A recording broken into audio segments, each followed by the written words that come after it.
प्रशांत महासागर के पश्चिमी हिस्से में स्थित अमेरिकी द्वीप गुआम इन दिनों वैश्विक समुद्री गतिविधियों का केंद्र बना हुआ है। यहाँ एक बार फिर 4 बड़ी नौसेनाएं भारत, अमेरिका, जापान और ऑस्ट्रेलिया एक साथ आई हैं मालाबार नौसैनिक अभ्यास 2025 के लिए। यह सिर्फ एक सैन्य अभ्यास नहीं बल्कि इंडो पैसिफिक क्षेत्र में सहयोग, विश्वास और रणनीतिक तालमेल का प्रतीक बन चुका है। भारत की ओर से इस बार आईएनएस सह्याद्री हिस्सा ले रहा है, एक आधुनिक गाइडेड मिसाइल स्टील्थ फ्रिगेट जो पूरी तरह स्वदेशी डिजाइन और निर्माण का नतीजा है।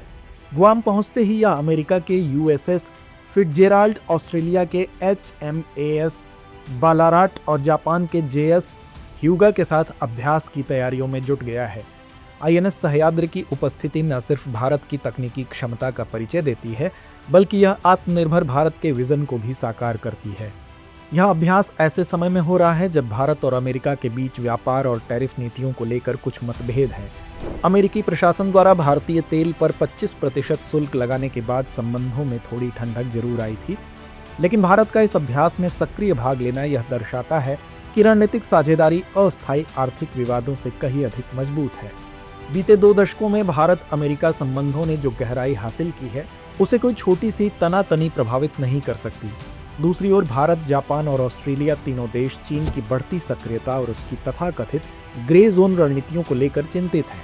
दक्षिण चीन सागर और पूर्वी चीन सागर में चीन की आक्रामक गतिविधियां तथा भारत के साथ वास्तविक नियंत्रण रेखा यानी एलएसी पर उसका रवैया क्षेत्रीय स्थिरता के लिए गंभीर चुनौती बने हुए हैं। ऐसे माहौल में मालाबार अभ्यास सिर्फ सैन्य दृष्टि से नहीं बल्कि एक कूटनीतिक संकेत भी है कि इंडो पैसिफिक क्षेत्र में स्वतंत्रता और खुले समुद्री मार्गों की रक्षा इन देशों की साझा प्राथमिकता है। मालाबार अभ्यास आमतौर पर 2 चरणों में होता है, हार्बर फेज और सी फेज। पहले चरण में चारों देशों की नौसेनाएं साथ बैठकर योजनाएं बनाती हैं, संचार प्रणालियों को समन्वित करती हैं और आपसी तालमेल को मजबूत करती हैं। यह चरण समुद्र पर उतरने से पहले तैयारी और विश्वास का होता है। इसके बाद शुरू होता है सी फेज, जहां असली अभ्यास दिखता है। युद्धपोत समुद्र की लक्ष्यों पर आगे बढ़ते हैं। Joint fleet operations, anti submarine warfare, gunnery drills और फ्लाइंग ऑपरेशंस किए जाते हैं। मालाबार का इतिहास भी दिलचस्प है। इसकी शुरुआत 1992 में भारत और अमेरिका के द्विपक्षीय अभ्यास के रूप में हुई थी। 1995 और 1996 में इसके 2 संस्करण हुए, लेकिन 1998 के परमाणु परीक्षणों के बाद इसे कुछ समय के लिए रोक दिया गया। 2002 में यह फिर शुरू हुआ और तब से लगातार जारी है। 2007 में जापान और ऑस्ट्रेलिया भी जुड़े, हालांकि कुछ वर्षों तक उनकी भागीदारी सीमित रही।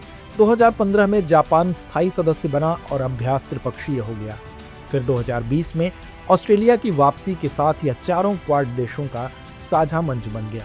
अब जरा नजर डालते हैं उस व्यापक ढांचे पर जिसका यह अभ्यास हिस्सा है, यानी क्वाड पर।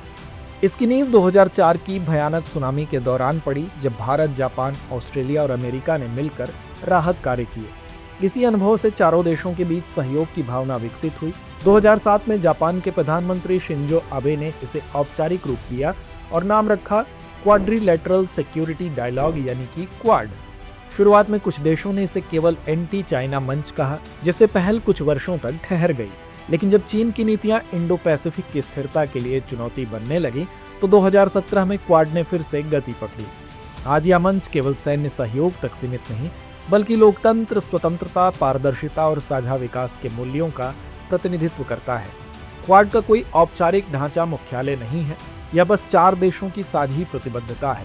2021 में जारी the spirit of the quad बयान ने इसके उद्देश्यों को स्पष्ट किया। सहयोग सिर्फ सुरक्षा तक नहीं बल्कि स्वास्थ्य, प्रौद्योगिकी और मानव विकास तक फैला हुआ है। उदाहरण के तौर पर क्वाड कैंसर मूनशॉट इनिशिएटिव का लक्ष्य इंडो पैसिफिक में कैंसर से होने वाली मौतों को कम करना है, जहां भारत ने एचपीवी सैंपलिंग किट और वैक्सीन में मदद का वादा किया है। वहीं क्वाड क्रिटिकल मिनरल्स इनिशिएटिव यह सुनिश्चित करने की कोशिश है कि दुनिया किसी एक देश पर रणनीतिक खनिज आपूर्ति के लिए निर्भर न रहे, ताकि कोई देश आर्थिक दबाव डालकर वैश्विक प्रभाव न बना सके। कुल मिलाकर मालाबार अभ्यास और क्वाड पहल इस बात का संदेश देते हैं कि वास्तविक सुरक्षा साझेदारी विश्वास की ताकत से बनती है। तो व्यूअर्स, चर्चा को यहीं देते हैं विराम और नोट करते हैं आज का सवाल। क्या क्वाड वास्तव में क्षेत्रीय सुरक्षा के लिए प्रभावी मंच बन पाएगा जब इसके सदस्य देशों के बीच खुद कई मतभेद हैं?